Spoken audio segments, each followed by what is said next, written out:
although more. I've had the great pleasure of getting to know her over the last several semesters, and she has certainly left her mark. I have to say, she's been, I'm gonna cry.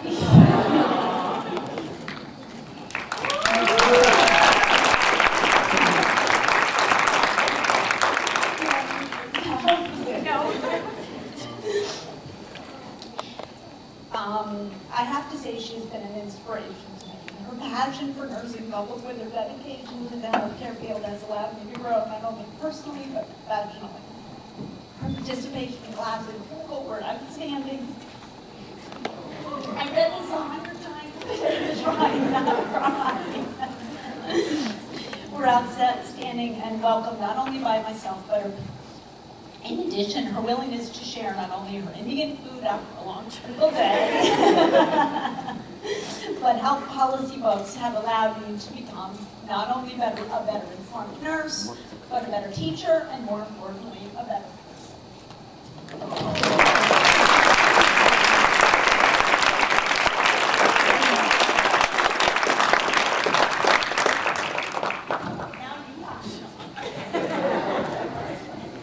Wow, I've never had an introduction like that before.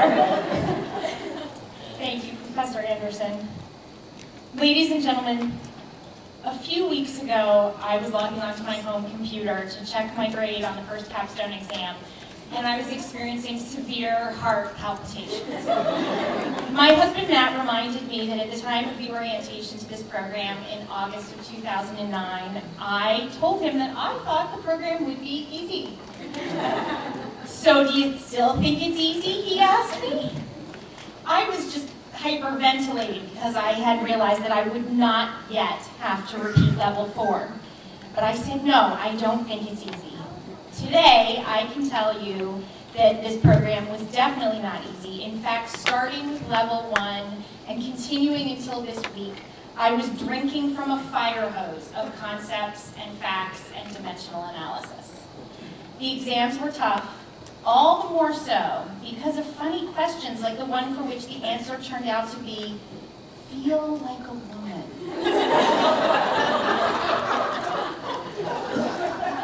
You had to be a good student to get into this program, and you had to be smart to make it through this program. The studying was hard, the clinical skills were challenging. I've learned a lot about time management here. Kayla Percy once asked me, where is everyone buying their extra time from? And can I get your time dealer's number? The first thing I learned about time management was order pizza. So we know that we are smart, and we get most of the exam questions right most of the time, or we wouldn't be here today, which is good.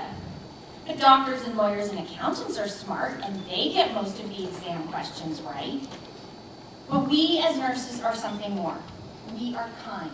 We are caring. Nursing is the only profession I know of in which one of the core values, indeed the point, is kindness. You don't decide to apply to nursing school because you want to be rich or famous or lord your authority over other people. You go into nursing because you have something special to offer, because you like the science and the technical aspects and the skills. You like actually doing something, but you also understand how important warm relationships are to healing and to functioning and to just making it through the day. Week after week in clinical, we have demonstrated that kindness.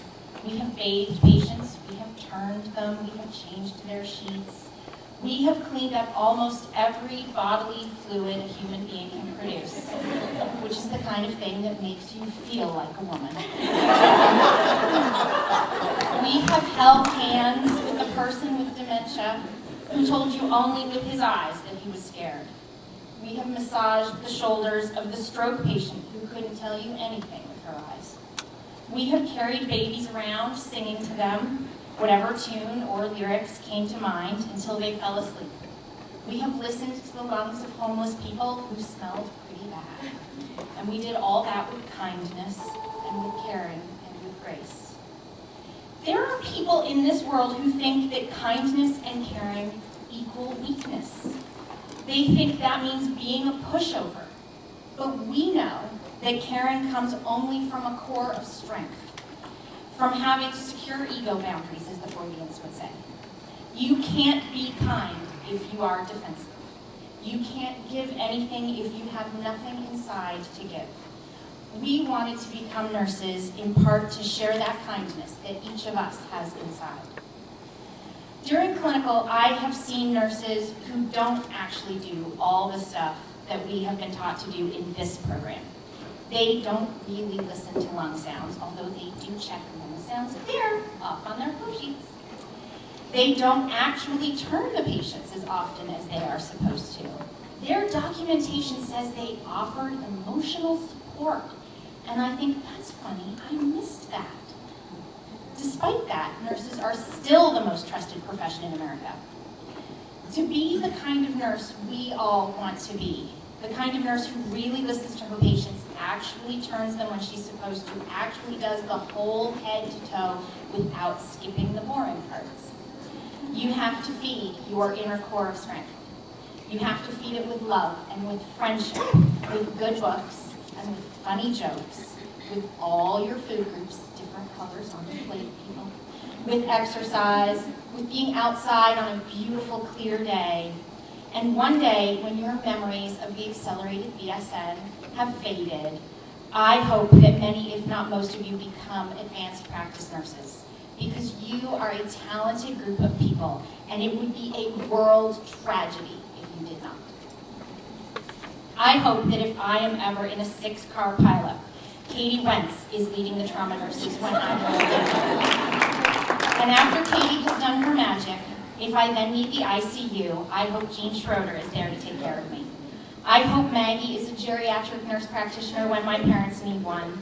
And I am so glad to know that Amy and April and Melissa Ash will be at the pediatric ER when my kids fall out of a tree or swallow poison by mistake. Some of us, like Ashley, are hoping to take care of the tiniest and sickest babies in the NICU. And Whitney is going to be a midwife and help us all feel like a woman.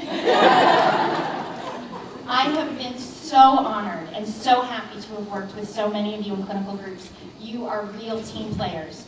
You have taught me so much, especially you, Ryan. Thank you. We have laughed together. Apparently, I made Crystal laugh just by turning red, which I'm probably doing right now. And there have been many of you that I never got to work with, that I never really got to know. And I don't wish the program were any longer, but I do wish I had had more time to get to know you better. I can only hope that when we are all gainfully employed, we will work together then. I am so happy and so relieved to have made it to this day with you smart, caring people. Let's all give ourselves a pat on the back and say, good job, well done. May the force be with all of you.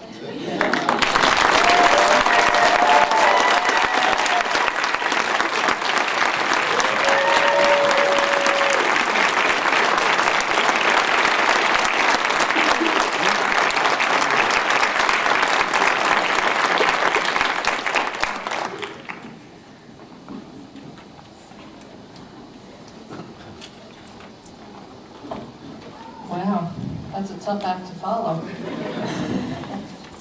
That was wonderful, Tara, really. Pinning dates back to the 1880s, and you can find the history and the School of Nursing of UMDNJ Pin in your program. But today's ceremony celebrates the completion of the students' education in undergraduate nursing. So I was so glad that Tara had mentioned moving on to advanced practice nursing. And we're celebrating your transition from the role of student nurse into a role of professional practice. So now I have the pleasure of introducing Ms. Danita Walker, Director of CAS, who will call the names of the students while I have the pleasure of pinning the January 2011 graduates.